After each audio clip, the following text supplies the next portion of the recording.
కంచి కామకోటి పీఠం వారి శ్రీ చంద్రశేఖరేంద్ర సరస్వతి విశ్వ మహావిద్యాలయం ఇంటర్ మార్క్స్ ఆధారంగా స్కాలర్షిప్తో కూడిన అడ్మిషన్లు.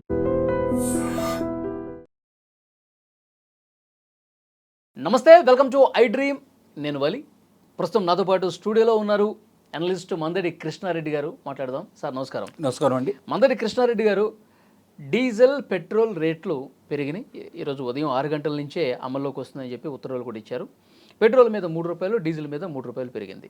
అసలు యాక్చువల్గా మొన్నటి వరకు సోషల్ మీడియాలో జరిగినటువంటి చర్చ ఏంటంటే కనీసం 50 రూపాయలు తగ్గకుండా పెంచుతారు, పెంచితే అని ఈ ప్రచారం బాగా జరిగింది సార్. ఎందుకంటే అక్కడ యుద్ధం పరిస్థితులు మనకు తెలుసు, అటు నుంచి ఇటు క్రూడ్ ఆయిల్ రాని పరిస్థితులు ఉన్నాయి. కాబట్టి ప్రధానమంత్రి మోదీ గారు కూడా చెప్పారు, ఇంట్లోనే వర్క్ ఫ్రమ్ హోమే చేసుకోండి, ఎక్కువగా వర్చువల్ మీటింగ్స్ పెట్టుకోండి, రోడ్ల మీదకి అనవసరంగా రాకండి, చాలా క్లిష్ట పరిస్థితులు ఉన్నాయని చెప్పి ఆయన చెప్పకనే చెప్పారు.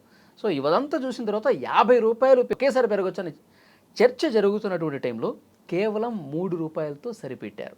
అంటే భవిష్యత్తులో పెరుగుతుందా, ఎట్లా ఉండబోతుంది, ఏం చెప్తారు మీరు? 5 రాష్ట్రాల్లో ఎన్నికలు ఉండి ఉండకపోతే ప్రపంచంలో మిగతా దేశాలన్నీ పెంచినట్టుగా ఈ పాటికి మన పెట్రోల్ ధర 50 రూపాయల నుంచి 100 రూపాయలకు పైగా పెరిగేది.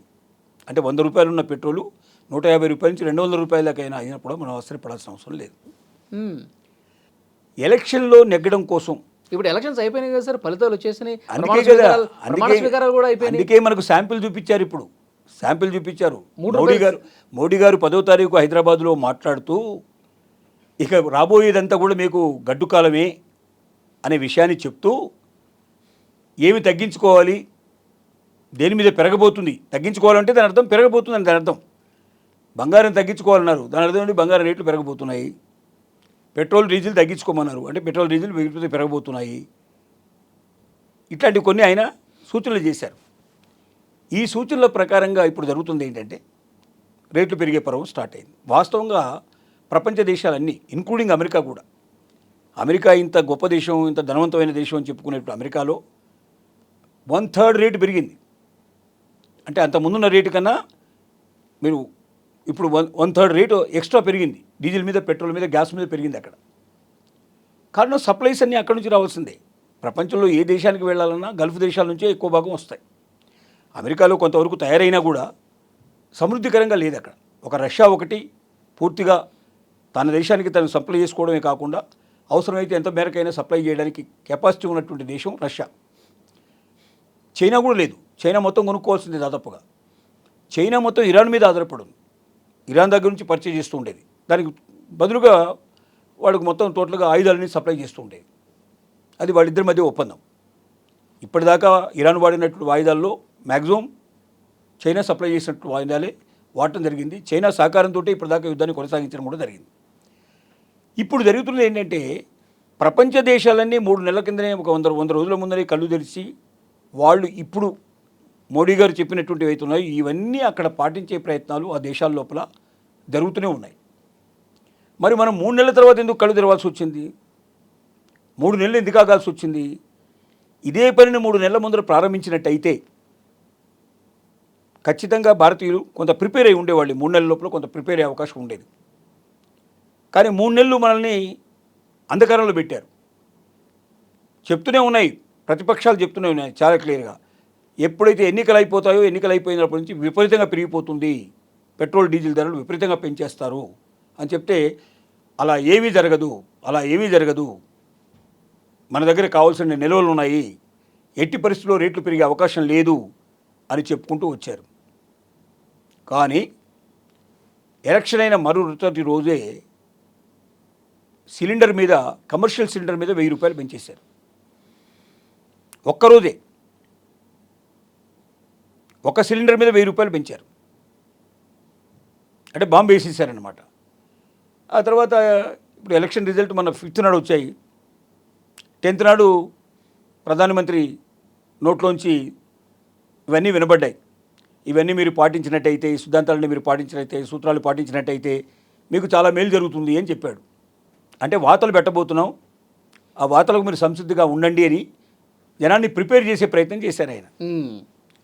దాంట్లో భాగంగానే ముచ్చటగా 3 రూపాయలు పెంచారు.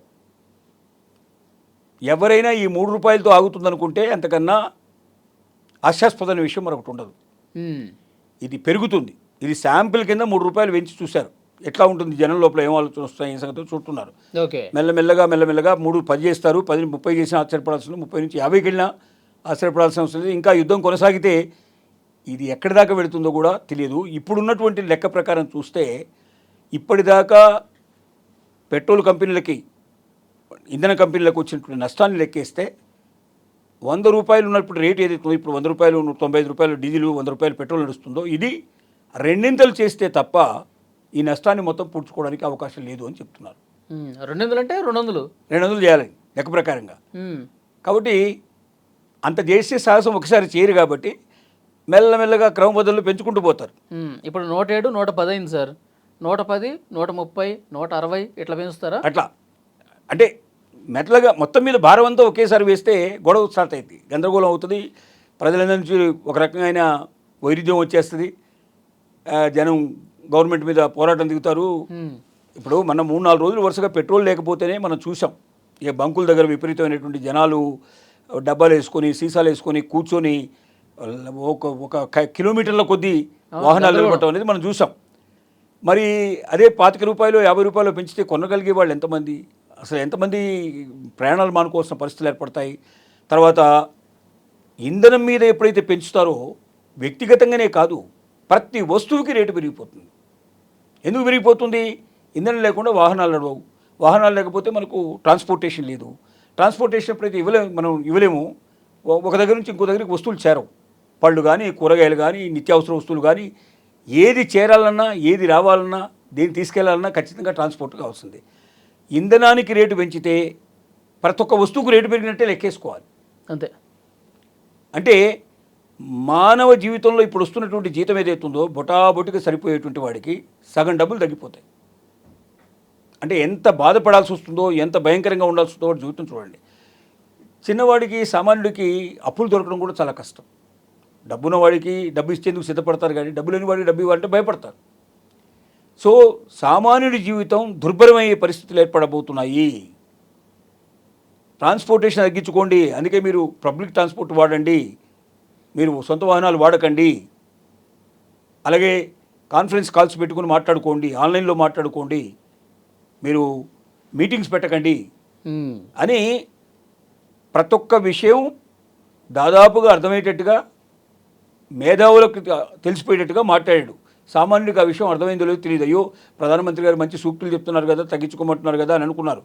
కానీ తగ్గించుకోమనడానికి కారణం ఏంటంటే ఇది పెరుగుతుంది కాబట్టి, నువ్వు తగ్గించుకోకపోతే నువ్వే కింద పడతావు నాయన, తగ్గించుకోమని చెప్పడమే దాని అర్థం. ఓకే సార్, ఇప్పుడు మనకున్నటువంటి నిల్వలను బట్టి, యుద్ధం జరుగుతున్నటువంటి పరిస్థితులు బట్టి, అట్నుంచి రావాల్సినటువంటి ఆగిపోయిన నేపథ్యంలో ఎన్ని నెలలకు సంకట స్థితిని ఎదుర్కొనే అవకాశం ఉంది? ఎన్ని నెలలకు ఇది 100-200 అయ్యే అవకాశం ఉందంటారు? ఇక్కడ మన దగ్గర ఉన్న నిల్వలు ఉన్నాయి, 66 రోజులకు సరిపోయే నిల్వలు ఉన్నాయి. కానీ ఈ నిల్వలన్నీ ఏంటి? ఎక్కువ రేటు పెట్టి కొన్నవే, అన్నీ హయ్యర్ ప్రైజ్లో కొన్నవే.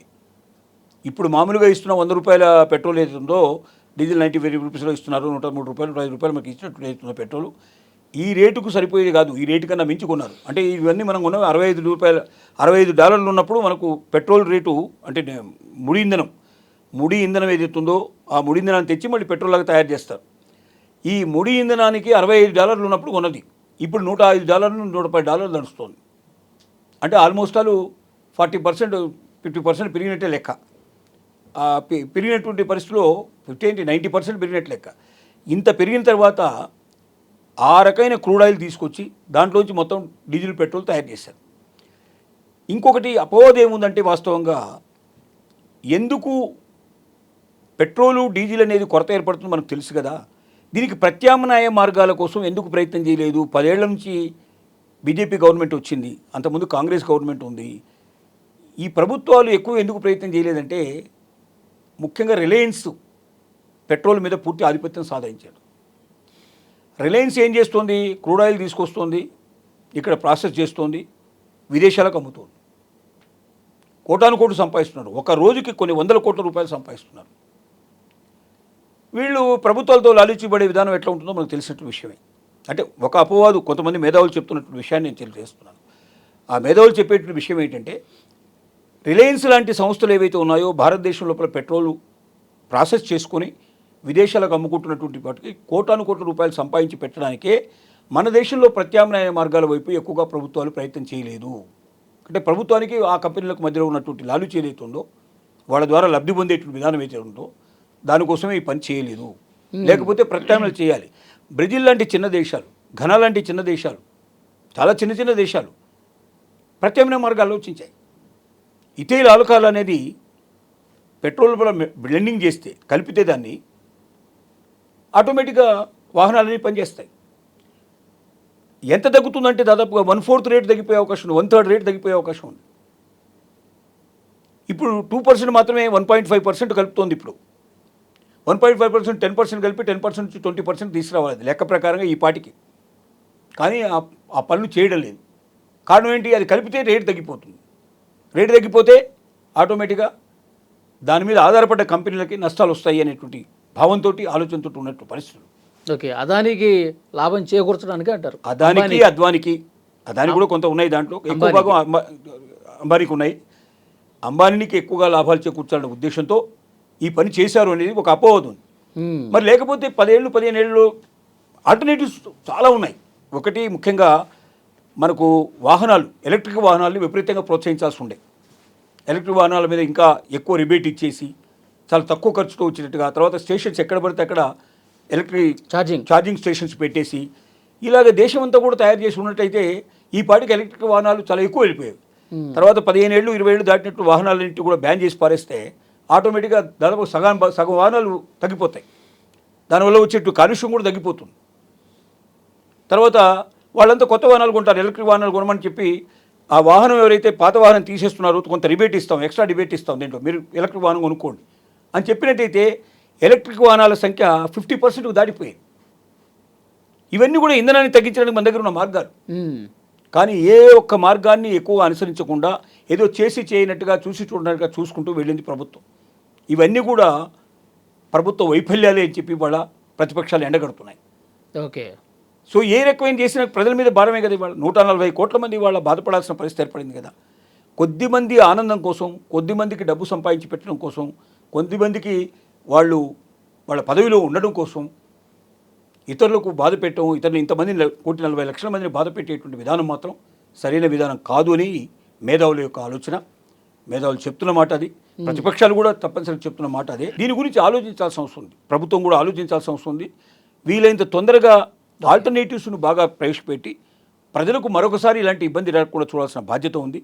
ఇప్పుడు చేసిన దానికి తప్పు ప్రభుత్వందే కాబట్టి దానికి ప్రజలకు ఏం చేయగలుగుతున్న విషయం కూడా ఆలోచించాలి. నీ ఎలక్షన్లో నెగ్గడం కోసం 3 నెలల పాటు ఎందుకు ఢిల్లీ చేయాల్సి వచ్చింది? ప్రపంచంలో ఉన్న అన్ని దేశాలు ఆనుడై ప్రవేశపెడుతున్న 3 నెలల క్రితం ఎందుకు ప్రవేశపెట్టలే? ప్రవేశపెట్టుంటే ఇంత మొత్తం చేయాల్సిన అవసరం లేదు. చిన్న మొత్తాలు అంటే ప్రజలు అలవాటానికి అవకాశం ఉండేది. ఈ లోపుగా ఇంకేదైనా ఆల్టర్నేటివ్ మెథడ్స్ కూడా కనిపెట్టేందుకు అవకాశాలు ఉండేవి. కానీ అవన్నీ తీసేసి ఆలోచించి ఇప్పుడుగా ఎట్టి పరిస్థితి లోపల హర్ముజ్ జలసంధి ఓపెన్ అయ్యే పరిస్థితి లేదు. ఇప్పుడు అమెరికా కావాలనే పెట్టి కూర్చుంది అక్కడ. అమెరికాకి ఏం లాభం అంటే పెట్రోలు డీజిల్ అమ్మేటువంటి, ఇంధనం అమ్మేటువంటి దేశాల్లో అమెరికా ఒక దేశం. వాళ్ళు చాలా దేశాల మీద గుత్తాధిపత్యం చెలాయించి అక్కడ నుంచి మొత్తం కూడా డీజిల్ వాళ్ళు తీసుకొని, పెట్రోల్ తీసుకొని వాళ్ళు ఇతర దేశాలకు అమ్ముకుంటున్నారు. కాబట్టి హర్ముజ్ జలసంధి ఎంతకాలం మూసుకుంటే అంతకాలం ఎక్కువ రేట్లు వస్తాయి వాళ్ళకి. ఇది కూడా ఒక ప్రభుత్వానికి లాభం అయితే ఇంకో ప్రభుత్వానికి నష్టం అవుతుంది. కొంతమంది ప్రజలకు మేలు అయితే ఇంకా మిగతా ప్రజలకు నష్టం వస్తుంది. ఇది గేమ్. ఈ గేమ్ని మన దేశంలో ఉండే ప్రజలకు నష్టం జరగకుండా ఎలా ఆడాలి అనేది ప్రభుత్వం నేర్చుకోవాలి తప్ప, మన ప్రజలకు నష్టం చేసేటువంటి గేమ్ ఆడినట్టయితే తప్పనిసరిగా ప్రభుత్వాన్ని గద్దెదించడానికి కూడా ప్రజలు వెనుకాడననే విషయాన్ని ప్రతి ఒక్కరు గ్రహించాల్సిన అవసరం అయితే ఉంది. Thank you sir.